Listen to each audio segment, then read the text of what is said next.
હા તમને કેમ લાગી આ વેરાયટી કેમ લાગી તમને? અમને તો સારી લાગી. તમારા ગામમાં આડો પાડોમાં સગા સંબંધી ભાઈ ભરુડાને કહેવાય? બધા વખાય હે બધા વખાણી ને? હવે બીજી આવતા વખતે જ્યારે જૂન મહિનામાં વરસાદ થાય એટલે આની સિવાય બીજું કોઈ માગે? માગે નહીં. સાંભળો, હું નથી બોલતો હા, હું તો ખાલી એના વતી તમને સંભળાવું છું. ભાઈનો અવાજ ધીમો છે પણ તમે એને પૂછી લો. ઉગાવો નથી લેતો.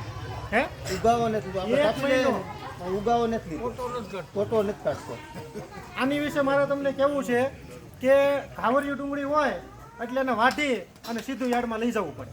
ના લઈ જવું પડે 1 મહિનો 2 મહિના હાલો તમને 2.5 મહિના આપ્યા. કંપની મને વધારે કહે છે, મારે તમને 2.5 મહિના આપ્યા, નો કોટડો લીધો. એમાં પોસવી નથી પડતું પાછું. આપણે ખેંચીને રાખીએ ને નો પડે. પંચગંગાની જેમ પોસવું નથી જેટલો પડતું. વજન હોય એનો કોઈ મોટા વજન વાળો વિયાવો ગાંઠિયામાં તો નો થતો. લોટું જ છે. શીપરાની જરૂર ન પડે. એક ગાંઠિયા તો એ તોલો તોડી જ નાખે. તોડી નાખે છે. હા હે હા આ તાકાત છે વેરાયટી, એટલે અમે મજબૂતાઈથી બોલી શકીએ. હા ફિર આ એ ભાઈ ખુશ થઈ ગયા એ કે આ થાય જ નહીં, એ આ કર્યું છે. એમાં જવાર વહી ગઈ 3 ભાઈ ત્રણ સવાર વગર ડુંગળી નથી જાતી. ખ્યાલ આવ્યો?